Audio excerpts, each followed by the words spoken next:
Do you want to see me release 5 albums in a single year?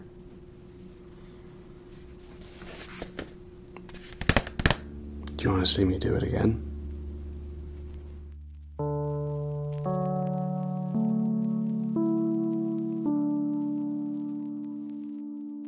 Hello everyone, and welcome to the ASMR Review Show. We are finishing off the trio of the Gizztober albums with the album Changes, the most recently released King Gizzard album at the time of recording this, but hey, apparently, according to Twitter, that dead website that nobody cares about anymore, they already recorded planned their 24th and 25th albums, a yin-yang thing, and I'm still waiting to hear about the song that was like Tornado Alley and all the storms converging together and dragons. So yeah, the album is Changes, and today we are drinking water. Because I've been going through some changes, and I thought I would change it up a little bit, just a little change to the formula, something a bit different, a little short, small change, if you know what I mean. And this totally isn't because I couldn't find anything proper of a beer to make reference to. But, we're just getting more of that back. I wouldn't talk about that. Just water and stuff like that was pretty clever, you know what I mean? Okay, anyway, let's carry on, shall we? It's good for you. The album for today is Changes. And again, we got this nice, lovely cardboard sleeve with some cool artwork to it. I love the way they're doing this with the artwork. Pretty cool way to still let you know what the album is without letting you know what the album is. So, Changes, when it came to album variants, I think all of them are either like black, white, half white, or like white with black splatter to it, but basically the one I went with was they've all got different album covers, right? So the one you see primarily on the streaming, that's not this one. So I went with this one because I wanted an album cover to forever immortalize Stu's absolutely horrible camo dime bag BC Rich guitar. Because for those of you who don't know, they were playing in Europe, I think in Spain, and they basically have like the guitars where they play in standard, the microtonal guitars, and the guitars they play in C-sharp standard, typically the heavier stuff, but also some of their jammy stuff like Slow Jam and Mind Fuzz. I think those songs are at least recorded in C-sharp standard. So Stu normally had that Explorer with like the cutouts to it, and Joey had a pretty nice Flying V. But those guitars got crushed by a hydraulic press, unfortunately. So they were in a panic to find some guitars before they did the show. So Joey went and he got himself a typical, a Flying V. He got himself another one. Pretty straightforward, makes sense. I don't know if it was intentional as a joke, but Stu went and got this camo paint BC Rich guitar. It's like the most stereotypical America metal looking guitar, and it's so anti-King Giz and also very anti what this album sounds like that I love it. I love it so much. It's so awesome. And then I guess he got rid of that one, and in place of that, he got a Flying A guitar, and that's the one he was using when I saw them live. Like a Flying A, it's like a Flying V, but backwards, and like it looks horrible, and it makes no sense because it just seems to me like it would get in the way. Like, I just love the idea of Stu going, right, I need a new guitar, so let's get like just this craziest, just dumbest guitar ever. And I know my Australian accent is not very good at all. So yeah, I have an album that now immortalizes that the camo BC Rich guitar was a part of King Gizzard's history. And then on the back, just a little shopping cart. And I'm not sure if that's on every version of the album. So first to note is that the the song titles spell out changes, hence the title. And there's a little blurb here. But basically, it says that originally this album was conceptualized and partially recorded back in 2017 when they put out the 5 albums. And this was going to be the 5th of the 5 albums in 2017, but they couldn't really get it to work. It just wasn't happening. And that's okay. You can't force great art sometimes. It's just not ready to happen. You gotta come back to it later, right? Or like fighting a great boss in Dark Souls. Sometimes you just gotta go have a sandwich and come back later, and then you'll get it. So eventually they kept working on it, and they say it took 5 years to finish. And now this became the 5th album in 2022. 5 albums in 2017. 5 years of working on it. 5 albums in 2022. The 5th album after 5 years from the 5 years of the previous 5 years. Yeah, this was meant to be.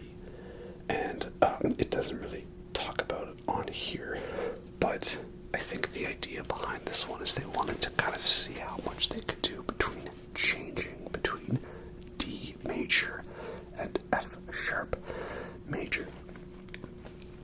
Now, I'm not the best at having like perfect pitch on these sorts of things. I mean, it seems to me like they do go through more chords and modulations than just those 2 basic ones. So I'm not sure exactly how the concept is supposed to work, but regardless of how it is, there is a concept to it. There is a set style.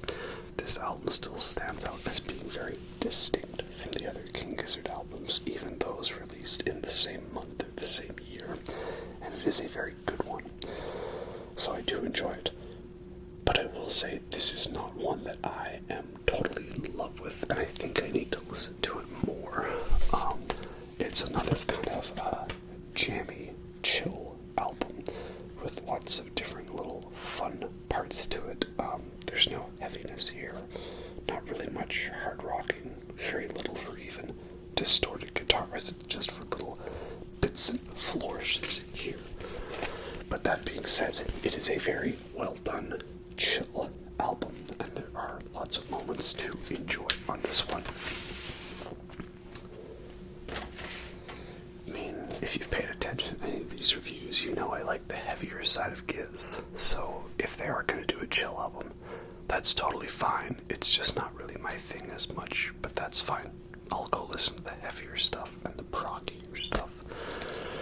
So we've got lyrics, and again, this album I feel is a little more distinct because a lot more of the songs are now back to being written by just Stu or Ambi, or a bit of Joey input, or a bit of Cav's input, but primarily Stu's the main guy. That's what I liked about the last 2 albums, Ice Death and Laminated Denim. They were almost the entire band was a part of the jamming process to make it happen. And I'll show you the record here. It is all white. Pretty cool. Nice black and white theme kind of, I think, to go along with the keys of a piano. The white keys and the black keys, right? So, yeah, it's a good album. I do enjoy it. It's just not my total favorite one. It starts off with a very long song called Change, the longest on the album, and almost taking up the entire side. And it's a cool song. It goes through a lot of different phases and movements to it. And it's almost like the overture for the album because you hear the little bits bow, down, down, down, down, down, down, down, down, ting. Those bits come up later on in the album throughout the other songs. So, a very fun one, has a nice finish to it, but overall I feel it's a little less focused than Ice Death or Laminated Denim, and a little more the assembly of parts, like Made in Timeland. And then it leads into a little mini track at the end of the side, Hate Dancin'. Hate Dancin' is a fun one because, you know, it's evolution of hating dancing to might like dancing to feel like dancing. So that's nice character development. But it's also funny because I remember hearing that, sort of keyboardy organ part at the beginning, and I thought it was a very similar chord progression to I'm Not in Love by 10cc, and that song was very famously used in Guardians of the Galaxy 1. Yeah, kind of similar chord progression, and it's a good one because I like I'm Not in Love, and I like Hate Dancing. I like dancing. And then, yeah, the first half of the album, it's a little kind of all over the place, because again, it's a long song, but it feels like an assembly of parts and all over the place, but they're all cool parts, but feels a little disjointed. But then you get to the second half of the album, side 2. Side 2 is quite phenomenal, actually. There's not too many songs, 5 songs, but they're all pretty distinct. They highlight different sort of styles of Giz. You've got AstroTurf, a very funky sounding song with lots of great synthesized leads, kind of reminiscent of Butterfly 3000. I feel like this song could have been reworked to have been on that album. But some great sounding drums. Love the drum grooves in this. Everyone's been really hyping up Cavs as the drummer for King Giz because he's doing it all solo now. He's no longer sharing drum parts live with Eric, because they took his kick drum privileges away and his band privileges away, of course. But I really love what Cavs does. I mean, he was always a great drummer, him being able to coordinate so well with Eric, like they were two parts of the same hive mind, was also great. But now that he's on his own, I feel like people notice him more, realizing, yeah, that is just the one drummer doing it all. He's not got like backup or something like that. So yeah, his drum grooves on this, especially in the middle of the song, are very nice and tasty. And you put on this album, you put on the headphones, you hear all those great drums, all the little bits and the kicks. It's so tightly, neatly recorded. And they even talk about butterflies and chrysalis in this one. So yeah, definitely a sort of modified Butterfly 3000 track. And then Nobody, a bit of a slow song with some really great guitar work, kind of reminding me of the guitar solo that Joey would do live in Work This Time. So another good one. So we went from jammy Butterfly stuff to like old school Oddments. Then we will go to Conti, which is like, again, a very upbeat synthesized song. So again, kind of jammy and slow, but also like Butterfly 3000 synths. And again, of course, every album they ever did since Polygon to Wonderland is inspired by Polygon to Wonderland. I think that was the most important Giz album, apart from Nautigon and Flying Back or Total Banana. And then you got Exploding Suns, which is a very slow, quiet song, even if it is about being after Armageddon. Like, I think the idea of like the sun exploding, and then we're not going to realize it exploded until 8 minutes 20 seconds into the future, because by the time the light reaches Earth, right, the difference in time. So yeah, a very chill but dark song. Again, I think that one would be right at home with the chill Ottomans type stuff, but the good side of Ottomans. And then it ends with Short Change, which is kind of a little ending song, a little nice summary of everything, the end credits song, shall we say. So all in all, a nice, tightly put together album in a neat little package. So yeah, don't let this fool you. It's not that I dislike Changes, and I know there'll be people who Changes is their favorite Giz album of this year, and one of their favorites of all time. It just depends on which side of King Gizzard you tend to lean more towards. If you love Butterfly 3000, if you love Sketches, if you love the chill Oddman stuff, if you love the psychedelic float along, if you like the acoustic-y paper mache dream balloon, that this will definitely be an album up your alley.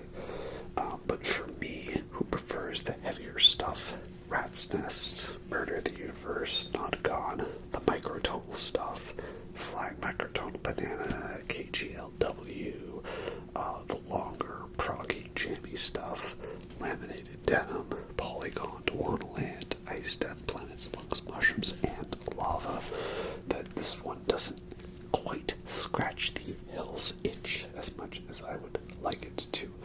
But I'm still going to listen to it more, because who knows, I could end up loving it more in time.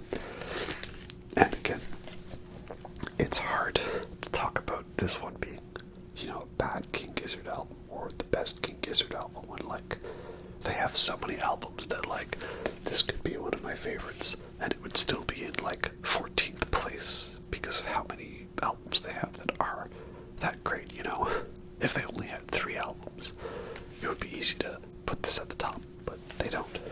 They've got, like, 23 at this point, maybe 24 or 25, who knows these days, you never know.